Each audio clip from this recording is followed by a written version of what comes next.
What's up, guys? It's the Sound Alchemist, Gersh1, and we're back at it, answering your questions in another episode of For the Greater. This is a video series where we answer your questions left by you. If you have a question for us, comment down below. Put question in front of your question because we get to those questions first. That is what Parky Fire did. He asks, what do the Chaos Gods even do? Like, does Khorne just sit on his throne all day while Slaanesh does his or her sexual activities? Do they themselves ever participate in fighting? No, they never actually fight themselves. So in order for us to comprehend what they are, it would make our brains explode because we can't conceptualize a chaos god. It's not a guy sitting on a throne, or it's not a demon, experimenting in a lab like Nurgle. Those are just representations, right. Yeah. But what they actually do is, let's break it down. So Khorne is just all about war and continuing to push the agenda of war. He trains generals. He delves into human conflict and keeps pushing that agenda. Mm-hmm. Slaanesh. Orgies. Yeah, basically. Well, that and it is always striving for perfection. That's another trait of Slaanesh that we seem to overlook. We as everybody, because when you think of Slaanesh, you think of boobs, butt, sex, stuff like that. But there's that strive for perfection, the strive to find the ultimate ecstasy. On top of this, with Nurgle, he's got Isha. So what Nurgle does is he tries to create the most virulent, toxins.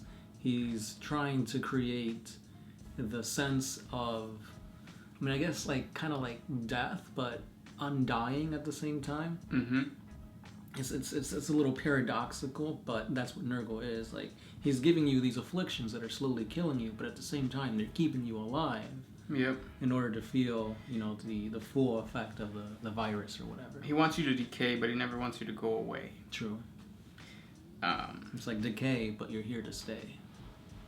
And Tzeentch. Tzeentch is just plotting and scheming.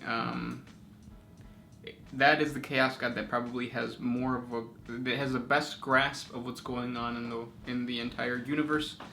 Maybe the Warp. I don't know if the Warp is too chaotic for Tzeentch to understand, but if anybody's going to understand it, it's Tzeentch. Yeah, and they also interact with their own demons and whatnot. Like, for example, Skarbrand. I think Skarbrand attacked Khorne, which was a plot by Tzeentch. And because of that, Khorne literally just backhanded Skarbrand, and Skarbrand literally flew through the warp for a week straight.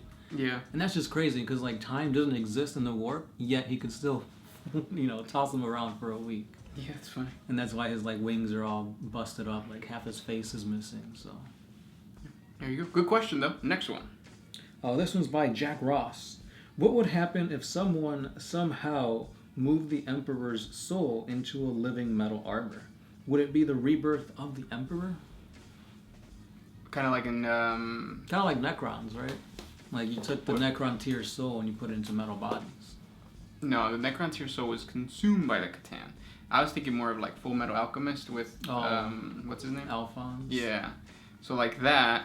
I don't know, because could Alphonse still do transmutation stuff? Yeah. Oh, because I wonder if the Emperor will still have his psychic abilities. I think so. I think it'd be the same thing, except instead of being in that decaying body, he'd just be in the armor. Yeah, but. Then what's the purpose? Well, then he wouldn't need his body on the Golden Throne, right? Right. Or would there just be two separate gods? I don't know. It would be confusing. Mm-hmm. I think transferring that to a metal body, I think you would lose something. Right. Who knows what that would be? Next question comes from Zionic Nexus. Do you think all hive fleets will make a straightway push to Terra? No. I do. Go first. Okay, so hive fleets have been popping up in different sectors of the galaxy now, right? With the new codex, that's what they were saying. Right. So different I think tendrils. Yeah, so I think with the is it the Great Rift? The warp thing that like cut the galaxy in half, basically. Yeah. So since that, I think the Tyranids like see a different threat and they want to like go after chaos. That's what the Hive Fleet Crone is. Why would they go after chaos though? Because there's no biomass to consume. Like once they kill a demon, it goes back into the warp. Or just like any like wild animal, like if they see a threat, they might not want to eat that threat, but they have to get rid of that threat because it's gonna kill their babies. Yeah, but I still believe in the theory that the Astronomicon is what's driving the Tyranids here to this galaxy. So because of that, they're going to want to go to Terra because that's where the Emperor is kind of powering that Astronomicon. Mm-hmm. So because of that, I feel like eventually all the tendrils will kind of coalesce into at least the Terran region. Yeah, could be. Next one. This one's by Michael. What do you guys think machine spirits are? Do you think they're basic AI intelligence left over from the Men of Iron? I think that's what you mean. Or just creations from the warp? Or maybe it's just something that the AdMech made up, or something else. I think that it's all things that they made up. So I have been watching the Hell's Reach series, and there's a part where the Princeps... No. People from the Adeptus Mechanicus... Or no, it might be the Princeps. But the Princeps is saying, like, you can't use this weapon to a Space Marine because it hasn't been blessed yet. The machine spirit is still, like, unruly. Basically what that means is we don't really understand that technology yet, so if you use it, it might blow up on you.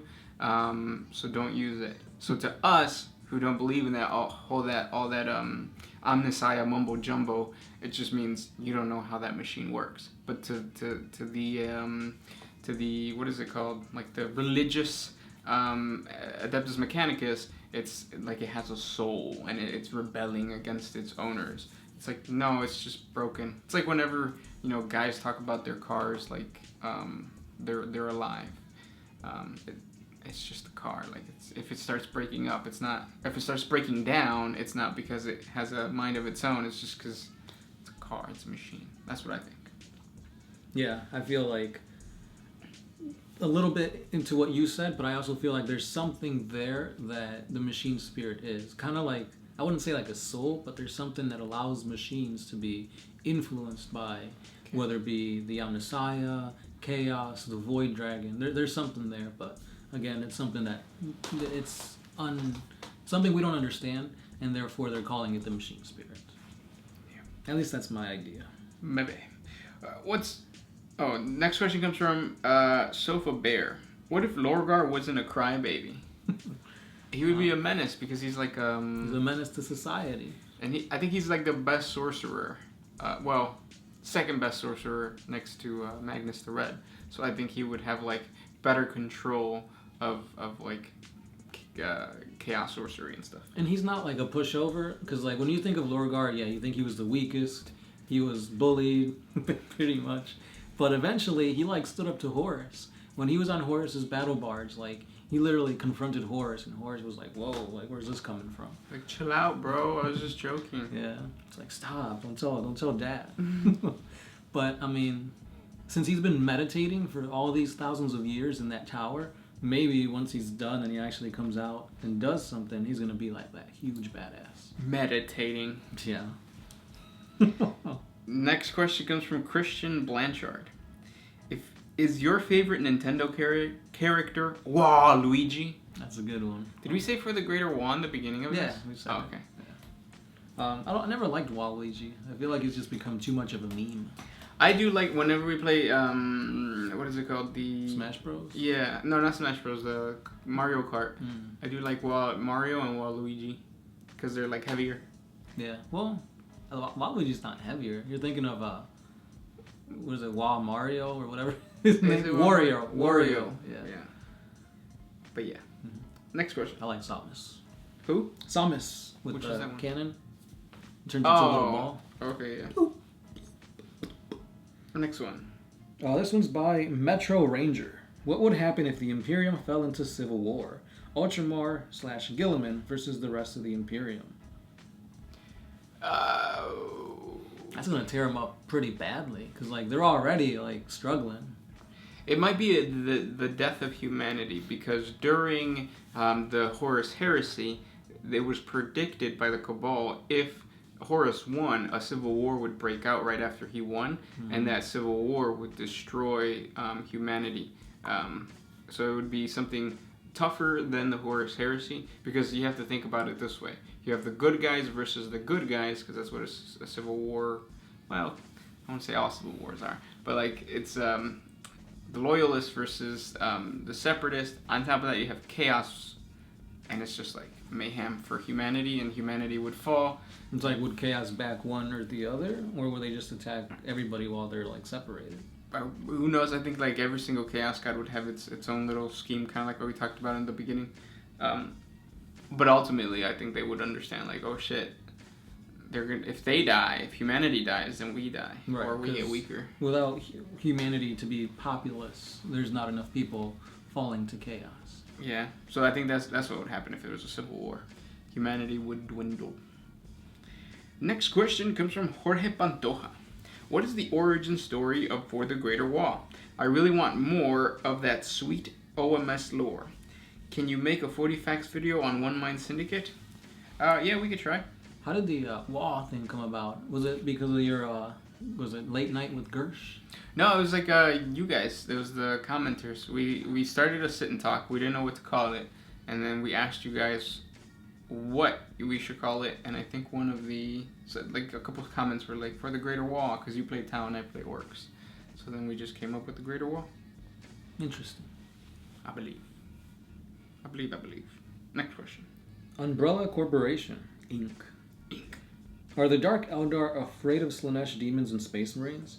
How do they feel about Lucius? Are they afraid of him, or they just hate him? I think they're afraid of anything that's gonna kill them. But the thing about Dark Eldar is, like, they usually like plan ahead. They're pirates, so they know that they know who to attack. And they're the ones who are going to have the upper hand because they're always sneaking up on something. Right. They're going to be doing the hit and run tactics. Yeah. I don't think they're afraid of Space Marines. They just like know when to strike, because like you can't just go full on frontal assault because you're going to lose. Yes. But yeah, in general, just the Eldar race, they fear Slaanesh because they created him in a sense. So it's like now you're going to get consumed. Yeah. Yeah. Question though. Next one. This one's the last one. The last one. Rafa P. What would happen if Doomslayer was put into a demon world? Could he survive there? Is the warp crazier than hell? I mean, it's kind of. I feel like. I would say the warp is worse than hell, and this is why. It's the dimensional, like nothing makes sense. Up is down. Things. That's still making sense of something. Well, that's what I'm saying. Like it would just be out of this world craziness in a demon world, and I don't think the Doom guy would like. I mean, the Doom guy would probably like survive and like still kick ass, but like he would probably just be trapped there by Khorne forever, just fighting his generals for the rest of his life. Kind of like the orcs. Yeah, that's what I was thinking. But yeah, those were the questions for today. Thank you for sending them our way. If you guys have more questions for us, comment down below. Don't forget we have a Patreon. You can support us on there. A simple $1 a month helps us create more videos for you guys. If you can't, we understand. If you guys share, comment, do all that good stuff, it really helps out the channel. And of course, I'm the Sound Alchemist, Gershwan. and we are out of here. Always